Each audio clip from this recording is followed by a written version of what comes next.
And now, from the CFTK-TV studios, this is Open Connection with your host, Robert Pictou. Welcome to Open Connection. I'm your host, Robert Pictou. Our show today comes to you from the traditional and unceded territory of the Tsimshian people.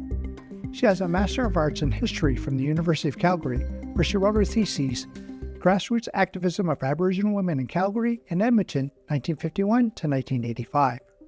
With extensive experience in research, writing, and teaching, Corinne strives for truth and reconciliation in all aspects of her life and seeks to integrate various levels of the United Nations Declaration of Rights of Indigenous Peoples into her work. We begin today's Open Connection with author Corinne George. First of all, I just want to introduce the name of my book, Asla Disney, which means My Truth. But the literal translation of Asla Disney is I am telling the truth, or I am speaking the truth. I will be speaking a great deal about my matriarch, my mother, Galachkan, and her teachings. And she has been teaching me some of the Wet'suwet'en language.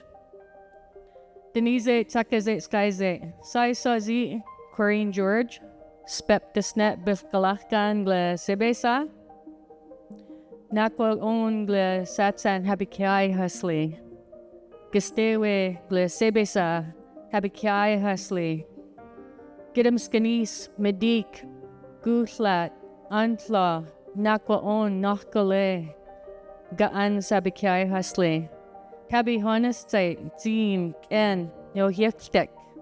I would like to respectfully acknowledge the Haisla people on whose unceded traditional territory we are gathering. Before I start, I just want to remind you that I will be speaking my truth, and I will be sharing about some of my experiences, some of which has been very traumatic, and some of the painful experiences that I've endured through my life here on Earth. I want to point out as well, some of what I might share might have an effect on you, may have an impact. I want to remind you that Tara William is standing up on the left-hand side of the room. In case you need to reach out to her and speak with her, I am going to go deep today, and I am going to share my truth and my experiences. So I have on the screen in front of you a picture, a photo of my heart and soul. My heart and soul is on Wet'suwet'en territory. I just introduced myself in Wet'suwet'en. I introduced my parents, Galachkan, and my father, Sebesa. I also introduced my grandparents and my great-grandparents, all of whom are hereditary chiefs or elected leaders. I'm showing you a photo of Nadina Mountain. In Wet'suwet'en, it's called Natinai Mountain, and what that means is stands alone. This photo was taken at about 5 o'clock in the morning, about 3 summers ago, when my spouse and I went kayaking, and this is my heart and soul. It was my go-to place in my heart at the deepest and darkest moments of my life, when I needed to reach out to the ancestors, when I needed to cling to the ancestors, and when I needed to embrace the ancestors. There were times in my life when I was at the bottom, and I really needed something, a memory of who my ancestors are in order to get me through that time. When I was going through my Master of Arts degree, I was having such a challenging time, to put it mildly. We were talking a little bit about tears earlier. I was crying so hard at that time, and I didn't think I'd make it through it. I honestly thought that I was going to give up. I couldn't do it. And I thought of my grandfather, Gistewe, and I thought of this mountain. And I phoned my mother. My mother carries on so much oral history with me and oral tradition. And I was crying, and I said, I'm not sure I'm going to make it through. I said, I think I'm going to give up. She told me a story about my grandfather, Gistewe. And it was about a time when he was working for the Grand Trunk Railway. At that time, the economy was shifting. He really needed to, he spent some time as a trapper, but he also needed to move with the shifting economy. So he started working for the railway. My mother talked to me about the way he used to traverse through the canyons, and the trails used to be really narrow, and the canyon walls were very, very steep. And he used to use a pack horse going through the trails. Open Connection will be right back after these messages.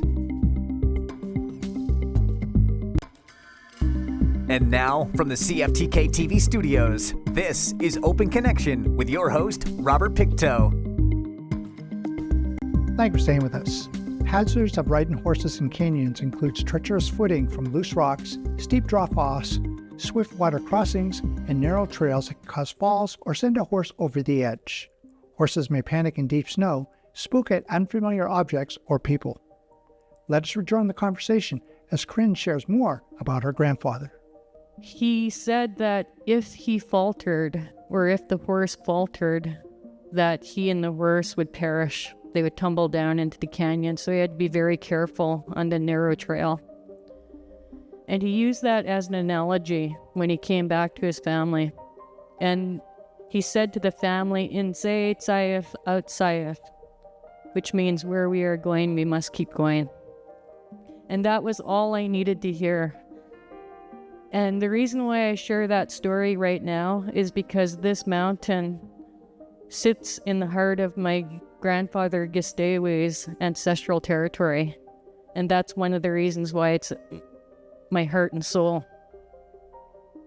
So this is the book, Atla Disney, is a reflection of my ancestors, my experiences, my traumas, and my need to share the truth.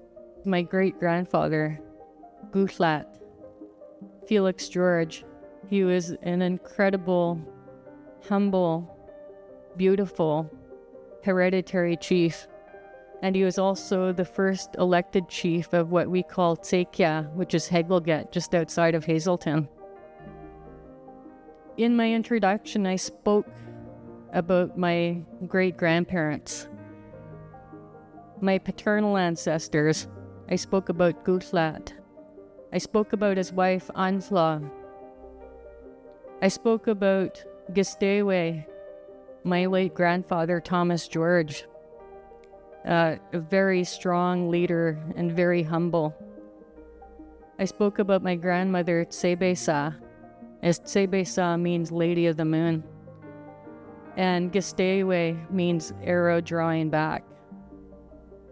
So later in the presentation, you'll see a photo of totem poles. On top of my grandfather's totem pole is arrow drawing back. I talked about my maternal ancestors, Nakwaon. Nakwaon is my great-grandmother, and that name passed on to my grandmother, and then my auntie, and now my cousin holds the name Nakwaon. Nakwaon means long arm. We come from the Bear Clan, which is Gadumdan. I spoke about Gidimskanis and Medik. Gidimskanis is my great-grandfather, Burns Lake Tom, and he and his 8 daughters cleared the land on what is now called Burns Lake.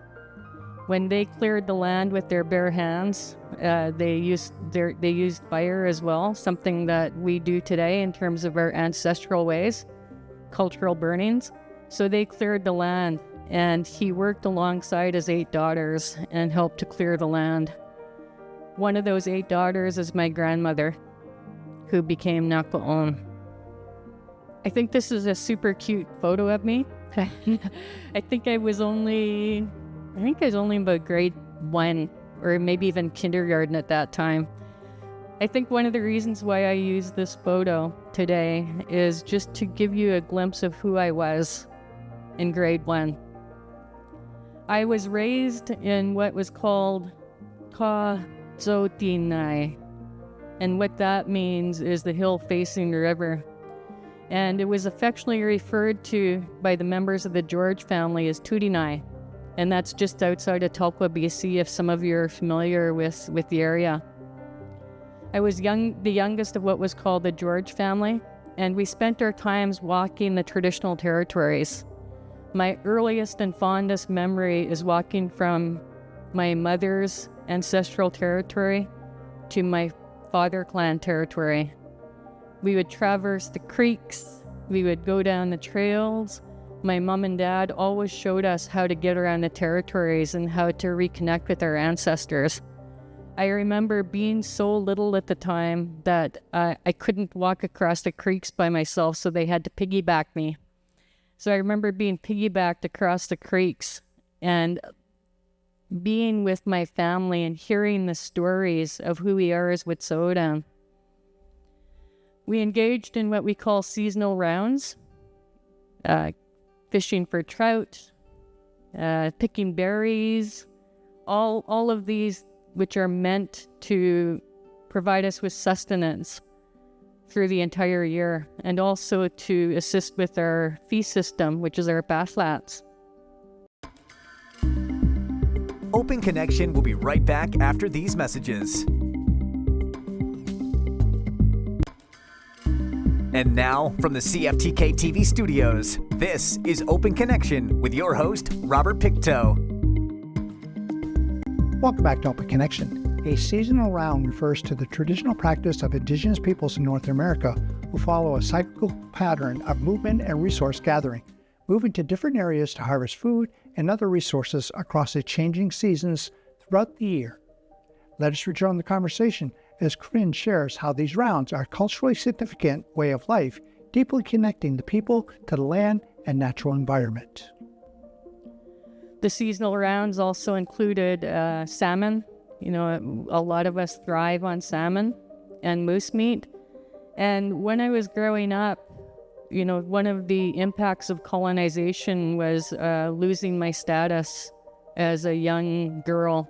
My mom and dad didn't have their status. My father didn't have his status as a World War II veteran, and he lost his status. So when my mother married him, she also lost her Indian status. And as a result, their children, we did not have our Indian status. As a matter of fact, I received a letter in the mail when I was about 15 years old saying, "Dear Corinne George, you are now recognized as an Indian under the Indian Act." And I didn't quite understand what that meant at the time. All I knew is that we resided off the reserve. We resided in a primarily non-Indigenous community where I faced incredible racism. The schools that I attended were primarily non-Indigenous. So there were times when the racial conflict was incredibly strong. Being called a squaw, you know, was not something that was unheard of. I remember hearing that word so many times growing up. I remember in most extreme circumstances I was beaten. And I think of the time, you know, my mom is with us today, and I think of how strong she was as a matriarch. Even though we had the impacts of colonization and we were quote unquote impoverished, Mom and Dad did absolutely the best they could, and Mom fed us every day. And I always tell people, if it wasn't for moose meat and salmon, there's no way I'd be alive. We, as children, were raised on moose meat and salmon. So each day we had moose stew, curried moose, moose steak, dried moose, canned moose, baked salmon, smoked salmon. It was very, very rare that we had pork chops or chicken. So maybe that's why I eat lots of fried chicken today. I don't know. That could be one of the reasons. But my mom and dad, I owe them so much for who they have been in raising us traditionally. There was a time when I started writing my book, I started reflecting on a lot of my experiences. And when I submitted my book for publication, I had to sit with my mother. I told her that I received word back from the publisher that my book would be published. And when I heard that, when I received the contract in the email, I thought, I really have to sit with Mom and share with her some of what I shared in the book. So I took her by the hand and I said, I have some things that I want to share with you, because as you know, I've been writing and there are some things in the book that I need you to know about. And I proceeded to tell her she was working at a tree nursery just outside of Talpa, and my dad was working at the Friendship Center. So I stayed at my grandmother's, and this would have been just prior to preschool, just prior to nursery school. I loved being at my grandmother's. I sat there and I drank tea, ate Pilot biscuits, watched Little House on the Prairie with her, and watched her sew, and watched her make moose hide jackets and moccasins. On one of those days, a visitor came to the door, and he took me upstairs and raped me and sexually assaulted me. And I have no idea how many times that happened.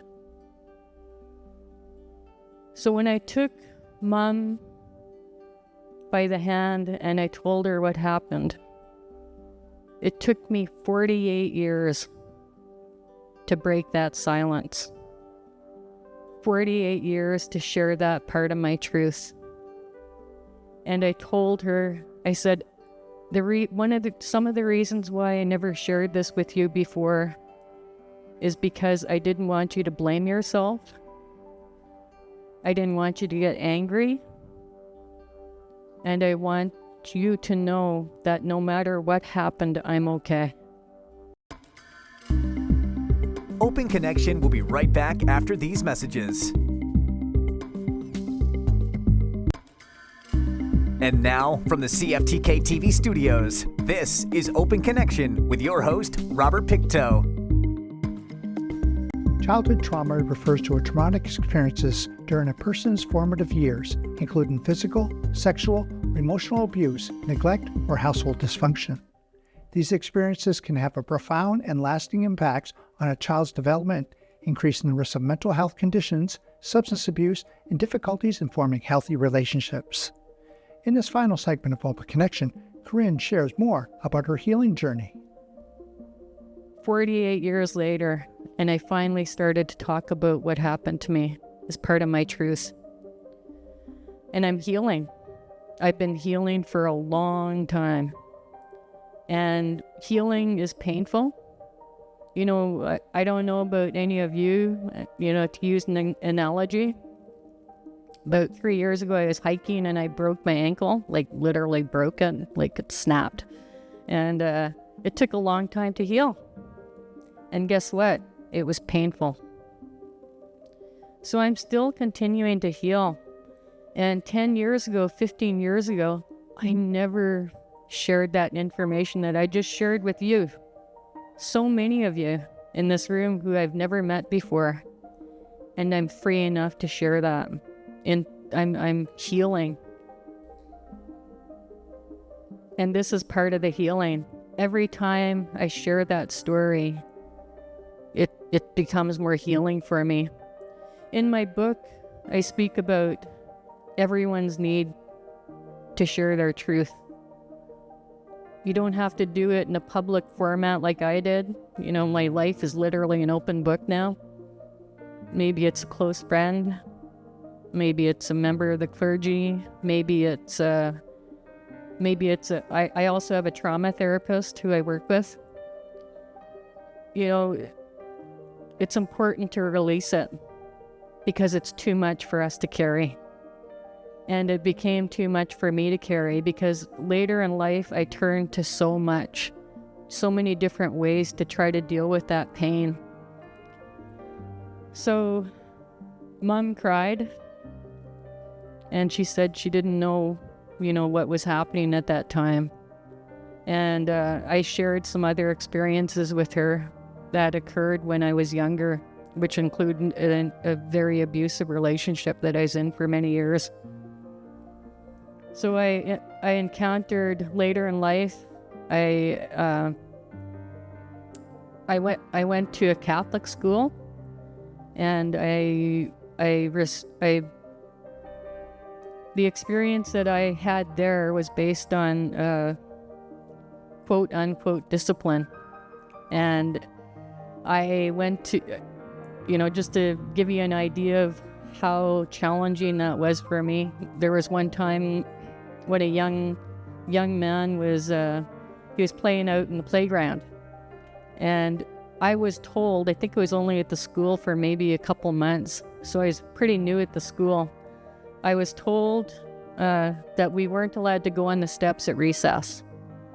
And I thought, well, okay, I didn't know really what that was about, but there was a young man who got hurt really badly, and he got rushed into the school. The recess supervisor had him, and I think there was about 6 of us. Yeah. We were so curious that we went up on the steps at recess, and we were all looking in just to see if this young man was okay. Just then the door opens, and the principal, Sister Margaret, came out the door, and she asked us all to come in.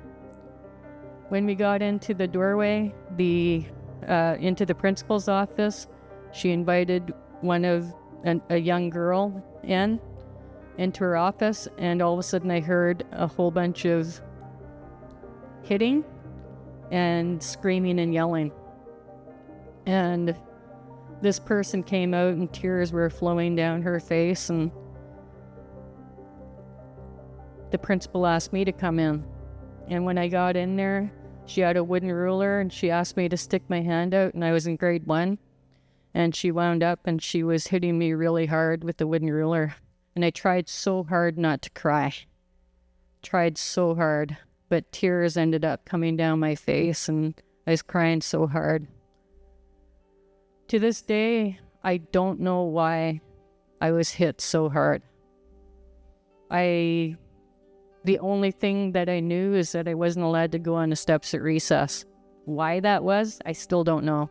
What is it about being on the steps at recess? I was in grade 1 at the time. Thank you for joining us for this episode of Open Connection. The greatest distance in the existence of man is not from here to there, with connection from his mind and heart.